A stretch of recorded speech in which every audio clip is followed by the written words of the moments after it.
Assalamualaikum warahmatullahi wabarakatuh. Kembali lagi di Arehan Podcast. Alhamdulillahirrahmanirrahim. Menemani perjumpaan kita pada siang hari ini, mudah-mudahan semuanya dalam keadaan sehat walafiat ya.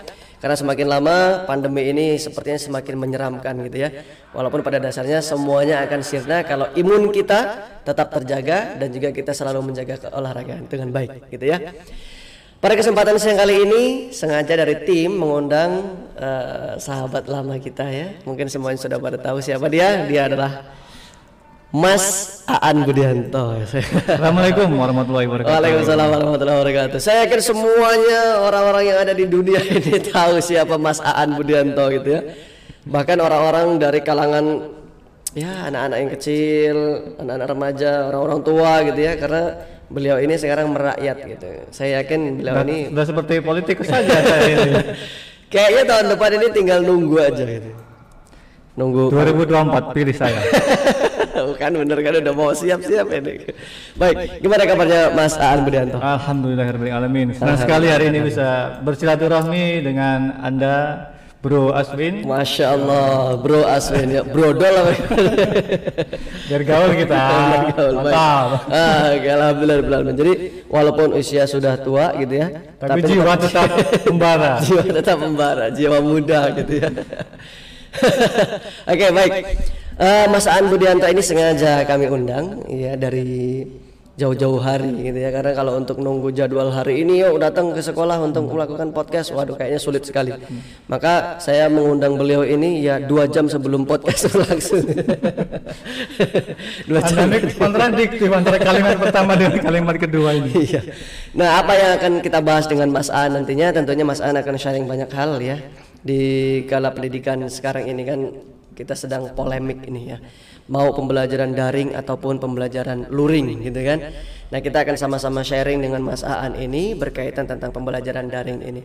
Nah, satu pertanyaan yang menjadi pembuka kita, Mas Aan, menurut Mas Aan pembelajaran di pandemi ini kan sekarang lebih banyak yang daring ya atau online gitu ya, bagaimana ketercapaiannya menurut Mas Aan? Baik, terima kasih atas pertanyaannya. Ini pertanyaan yang cukup luar biasa sekali. Iya dong, saya yang nanya. Tapi apa pertanyaan, bisa diulangin? Ketercapaian. Ketercapaian. Kira-kira menurut Mas Aan bagaimana? Ketercapaian apa maksudnya ini? Di pembelajaran keberhasilan ya. Nah, itu. Maksudnya itu. Jangan ketercapaian. Jadi seberapa jauh bisa berhasil itu dengan kondisi pembelajaran yang menyesuaikan dengan pandemi seperti ini. Itu maksudnya. Betul. Nah, itu. Ngomong aja dari tadi begitu. Ini kan saya buat biar bahasanya itu menarik gitu loh. Sampai ini jangan tapi bulat jadi bulat. Oke, gimana Mas Aan menurut sampai? Jadi memang pembelajaran yang secara online ini ya sebenarnya tidak jauh beda sih dengan pembelajaran yang luring gitu ya. Bedanya adalah kalau daring itu jarak jauh, kalau luring ya jarak dekat. Luar biasa, itu pemikiran yang sangat luar biasa itu ya. Itu teori saya itu. Gitu ya. Mudah-mudahan pemirsa semuanya dapat mencerna. Ketawa aja. Begitu ya. Oke, baik. Terus bagaimana untuk menurut Mas Aan nih, untuk tingkat keberhasilan khususnya di Kota Bandar Lampung ini ya? Bagaimana? Ya, memang kalau kita melihat secara daring ini banyak sekali tantangannya. Ibaratnya itu kalau luring tantangan kita mungkin cuma siswa yang agak malas, telat, nggak disiplin. Tapi kalau secara daring ini banyak sekali variabel yang bisa mengganggu proses pembelajaran. Salah satunya adalah mungkin fasilitas. Dari wifi, internet itu. Kadang-kadang baru setengah perjalanan udah hilang gitu kan, udah keluar dari meeting secara virtual. Jadi kalau ditanya dijawab di ngapain kok keluar? Oh, sinyal hilang habis gitu ya. Potong habis gitu. Belum lagi kendala yang dari siswa di rumah gitu kan. Kadang namanya nggak sekolah. Betul. Bangun jam 7 jam 8 langsung ikut belajar kelas gitu kan. Bisa jadi mungkin atasannya seragam, bawahannya nggak tahu pakai sarung. Mending kalau atasnya seragam ini baju baru bangun tidur langsung buka laptop. Itu bagaimana bisa fresh gitu kan.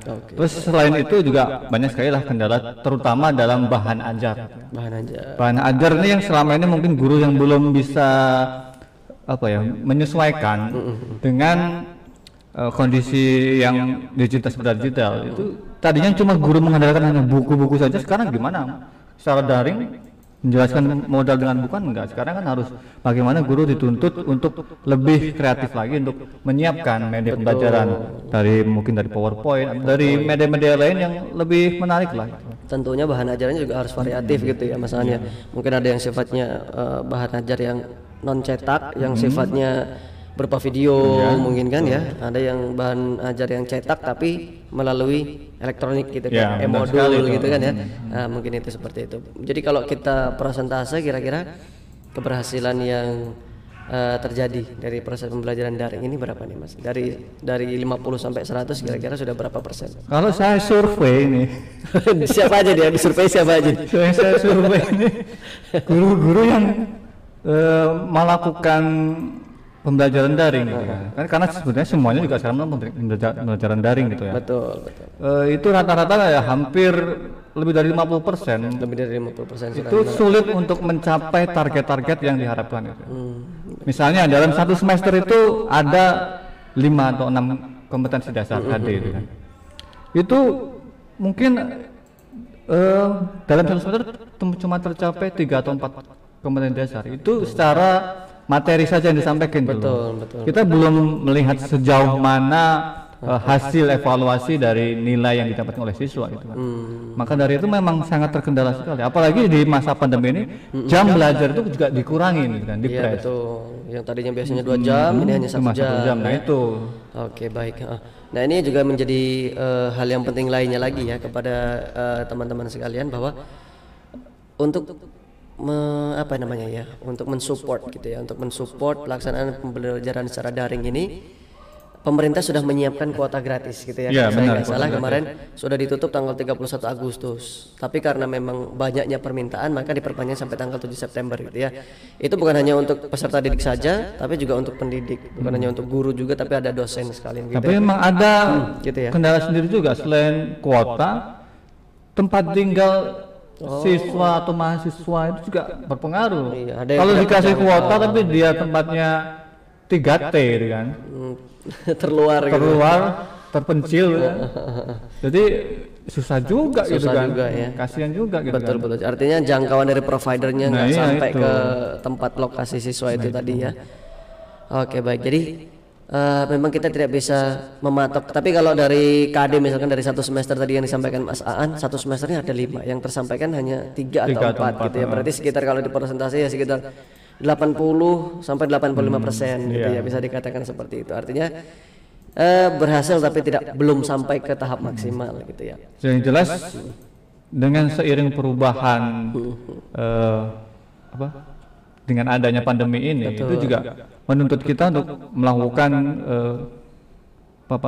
sebuah terobosan solusi untuk menemukan dan menyelesaikan permasalahan-permasalahan yang dihadapi dalam proses pembelajaran daring inilah. Salah satunya guru dituntut untuk lebih menguasai IT gitu kan. Jadi jangan sampai gaptek gitu lah. Kalau gaptek ya sudah susah gitu kan. Ibaratnya membuka laptop aja masih minta ajarin bingung ya. Apalagi untuk membuat bahan ajar yang variatif gitu kan. Kalau cuma ngajar aja atau memindahkan cara belajar seperti luring ke daring hanya ya menjelaskan, kemudian di para siswanya mendengarkan saja seperti ceramah, ya itu sama saja tetap aja membosankan gitu. Betul. Apalagi banyak siswa yang akhirnya mematikan videonya gitu kan. Kameranya dimatikan. Tadi ya kemana gitu ya? Tiduran gitu kan. Nah itu ya gimana mau jalan itu kan. Ya, itu dilema lah ya, dilema yang terjadi. Nah, menurut Mas Aan berarti pembelajaran daring ini efektif nggak sih Mas? Ya sebenarnya jauh dari kata efektif ya, tapi kalau kita melihat pandemi ini yang belum tahu kapan berakhirnya, belum tentu setahun 2 tahun ini kan bisa selesai itu kan. Ya memang kita jadi sebagai seorang pendidik dituntut untuk lebih kreatif gitu kan. Dengan waktu belajar yang tidak begitu lama, terus dengan keterbatasan fasilitas yang mungkin dihadapi oleh guru-guru. Apalagi kalau saya melihat yang di kampung-kampung gitu kan. Kalau di kota ya insya Allah udah punya fasilitas yang bagus sih dari sekolahnya. Tapi yang dari kampung-kampung itu kadang-kadang yang ya sangat terbatas sekali gitu kan. Akhirnya apa? Akhirnya ya hanya memberi tugas belajar, hanya kadang-kadang menggunakan grup WhatsApp gitu kan atau Telegram, dikasih soal nanti suruh ngerjain dikirim ke grup WhatsApp itu. Nah Apalagi yang saya pikirkan juga anak-anak SD ini, anak SD kan sebenarnya bukan hanya butuh ilmu sih, Betul. tapi butuh interaksi dengan kawan-kawannya, Sosialnya butuh, ya. iya, jadi secara intelektual tuh sangat kurang sekali memang. Betul. Kalau cuma belajar mengerjakan dikasih soal, terus belajar sendiri rumah, itu kebanyakan malah bapak ibunya yang kerjain, termasuk saya. Cerah tuh dia. Sama ya. Maka dari itu jadi memang kalau untuk anak SMP SMA lah mereka sudah bisa megang HP sendiri, tapi anak SD kan belum bisa. Betul.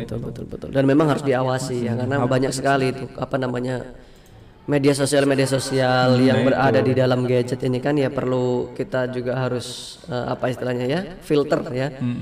Memang benar kalau ada pepatah mengatakan, saya pernah mendengar ini dari guru saya dulu. Jika takut anak kita tenggelam, jangan laut yang kita pagari gitu ya. Tapi ajari anak kita berenang. Ini kata dosen saya dulu. Artinya kalau kita takut anak kita nanti terjerumus ketika menggunakan gadget, ya jangan kita kemudian stop anak itu untuk gak boleh memegang gadget, tapi berikan pemahaman untuk penggunaan gadget ini. Artinya dia punya sisi positif dan negatif gitu ya. Nah, kita harus memberikan edukasi itu kepada anak kita juga. Betul nggak sih Mas? Iya gitu ya. Ya memang ya salah satunya media untuk komunikasi sekarang adalah gadget ini gitu kan. Betul. Dan belajar juga secara online sekarang ya kita mengandalkan gadget itu kan. Tapi yang jadi masalah itu kembali lagi kepada namanya ini sebuah perubahan sosial. Betul kan? sekali. Gimana perubahan sosial ini membutuhkan adaptasi. Adaptasi ini lah yang perlu disadari oleh orang tua atau mungkin guru juga sebagai seorang pendidik dan lembaga-lembaga yang memang bertugas untuk menyelenggarakan pendidikan. Itu perlu merumuskan bagaimana proses adaptasi dari yang tadinya luring ke daring ini gitu. Betul. Jadi bukan hanya sekedar menyiapkan fasilitas, ini sangat kompleks sekali permasalahannya. Ini masalah serius ini Mas. Bener. Masalah serius ya. Makanya iya. Memang tuntutan kita itu kan banyak ya masalahnya. Kita kadang-kadang SDM-nya nih sudah pelatihan terkait tentang pembelajaran abad 21. Woi, alat-alatnya sudah semuanya ready, tapi cara mengajar kita masih cara yang lama. Itu juga masalah juga gitu ya Mas. Artinya harus ada penyeimbang gitu ya Mas An ya. Gitu antara kita SDM, kemudian teknologi yang kita gunakan, dan juga terkait tentang tata cara pelaksanaan ya untuk menggunakan metode itu didampingi dengan SDM itu sendiri. Gitu. Iya, karena memang gini, ada atau tidak ada pandemi sebenarnya ya Mas ya. Betul. Kita tadi bro manggil, sekarang Mas bro kan? Oh iya Mas bro. Iya, karena kan Mas bro. Iya. Gimana sih Anda? Salah lagi saya. Lanjut. Jadi ada atau tidak ada pandemi sebenarnya ya semua pendidik itu sudah harus menguasai IT gitu. Karena apa? Karena kita sekarang sudah masuk di zaman revolusi industri 4.0 ya. Ada 4.0 ya. Nah itu. Karena apa? Kalau tidak, nanti kita akan kalah dengan muridnya. Iya betul. Murid sudah bikin TikTok sana sini. TikToknya karena yang penting. Karena sekarang ini kan media sosial juga banyak ya yang justru murid lebih paham untuk penggunaannya itu. Gitu. Murid udah bisa menggunakan IT dengan begitu lihainya, gurunya baru bisa ambil foto doang, bisa bikin grup WhatsApp aja udah. Nah itu jangan sampai pendidik itu sampai kalah dari muridnya gitu kan.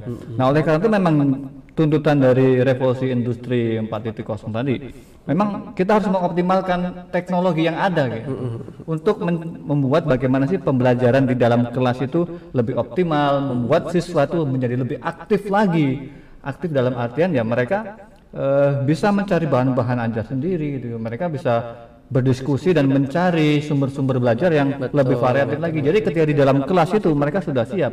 Jadi bukan hanya mereka mendengarkan ceramah dari gurunya gitu kan. Karena kalau ceramah saja itu hanya satu sumber, satu arah juga. Satu arah aja. Tapi kalau siswa sudah secara mental sudah diajarkan untuk mereka bisa mencari ilmu sendiri gitu. Dianggap mereka sebagai rekan belajar. Itu nanti dalam kelas tuh akan lebih hidup suasana belajarnya gitu. Betul. Nah, kalau itu sebenarnya sudah dilakukan sebelum pandemi, itu ketika menghadapi masa-masa pandemi seperti ini itu sudah mulai gampang sebenarnya. Tapi yang jadi masalah kan sebelumnya banyak lembaga pendidikan yang belum menerapkan itu, belum memanfaatkan secara optimal IT gitu. Karena terkendala dengan adanya sarana prasarana atau tidak di sekolah tersebut. Tapi kalau saya lihat kayaknya Arehan ini sudah sangat siap juga dengan IT kan. Alhamdulillah. Karena sebelum ada pandemi ini sudah begitu luar biasa sekali fasilitas yang disediakan oleh yayasan maupun sekolah ini kan. Iya. Maka saya tidak heran kalau sama masa pandemi ini pembelajaran di Arehan cukup optimal kan. Alhamdulillah. Sampai sekarang alhamdulillah masih. Karena memang itu tadi yang diterapkan itu seperti itu. Oleh karena itu jangan ragu-ragu untuk menyerahkan anaknya di Arehan Islamic High School. Waduh, endorse juga. Luar biasa sekali. Terima kasih loh Mas Aan ini. Waduh, seneng banget saya. Ini nomor rekening saya. Begitu ya. Jadi terakhir nih Mas Aan sebelum kita. Udah terakhir aja. Iya, ini nggak bisa lama-lama. Karena duduk di sini ini panas lama-lama nih Mas Aan. Artinya nih terakhir nih sebelum kita tutup ada satu pertanyaan penutup dari kami berkaitan tentunya dengan pembelajaran daring ini tadi. Mau pembelajaran daring mau pembelajaran luring ini kan sebenarnya berkaitan tentang mindset itu tadi ya. Benar. Mindset kita sebagai pendidik, SDM-nya tentu harus ikut ke futuristik intinya. Kita harus ikut terus ke depan mengikuti perkembangan zaman. Kita harus mengajarkan itu kepada anak-anak kita, betul nggak? Nah, satu hal yang terakhir, seandainya ini Mas Aan, kita berandai-andai berarti. Ya, kita berandai-andai. Kita nanti sudah melaksanakan pembelajaran boleh nih tatap muka secara keseluruhan. Iya, artinya kita kan anak-anak datang ke sekolah nih. Nah, apakah pembelajaran secara online itu masih bisa kita terapkan ketika anak-anak itu sudah tatap muka di sekolah? Nah, ini menarik sekali di pertanyaan ini. Luar biasa sekali Iya pertanyaannya. dong, saya dikasih dari sana tim tadi. Bukannya dari saya pertanyaan tadi. Nah, jadi seperti saya bilang tadi, di masa revolusi industri 4.0 ini, teknologi itu bukannya sebatas untuk kita berkomunikasi jarak jauh, tapi dalam keadaan luring pun yang sudah tatap muka gitu kan, itu juga sangat perlu itu.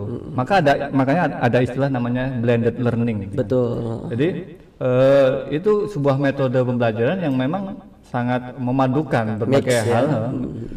Bagaimana agar kualitas dari pembelajaran yang ada di dalam kelas itu lebih aktif lagi, lebih hidup lagi gitu kan. Jadi bukan semata-mata nanti sudah pandemi berakhir ya kembali lagi seperti tadi gitu kan. Klasikal gitu ya model pembelajarannya. Itu ya kembali mundur lagi kita berarti. Betul sekali. Karena sebenarnya saya sudah mengabdi kalau dengan adanya pandemi ini sebenarnya sudah terbentuk mindset guru dan siswa untuk senantiasa mengoptimalkan pembelajaran secara daring gitu kan. Dengan memanfaatkan teknologi. Sekarang ini kan ada Google Meeting, Zoom, itu kayaknya sekarang udah biasa gitu kan. Ngobrol dari jarak jauh untuk membicarakan sebuah atau berdiskusi gitu kan, atau sekarang ada istilah juga webinar juga gitu kan. Tadinya kan untuk mengadakan sebuah seminar itu kan harus butuh biaya banyak gitu. Sekarang hanya dengan webinarnya sudah gampang gitu kan. Bahkan banyak webinar yang gratis gitu ya. Nah itu, maka dari itu jangan-jangan ada ini pencari sertifikat gratis. Oh iya dong. Untuk PPG. Nah, itu. Begitu. Di sini sebenarnya sudah dengan adanya pandemi ini sudah membentuk mindset orang untuk memanfaatkan teknologi dengan seoptimal mungkin itu.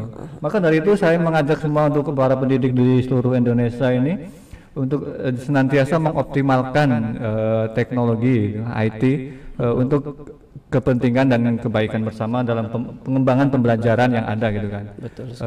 Dengan mungkin bisa dengan menciptakan membuat video-video yang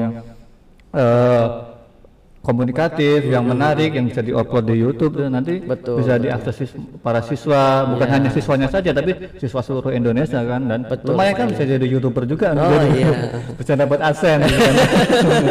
Ngomong-ngomong ini udah ada AdSense-nya belum ini? Alhamdulillah, itu seperti yang saya lakukan. Sebenarnya anak murid peserta didik juga kan merasa bangga gitu ya kalau sampai gurunya ternyata gurunya juga punya kreativitas ya kan, walaupun hasilnya belum maksimal tapi setidaknya itu sudah menjadi role model bahwa ini loh gurunya itu sudah mencoba untuk melakukan kreativitas, masa anaknya enggak gitu kan. Itu ya seperti itu. Terima kasih Mas Aan.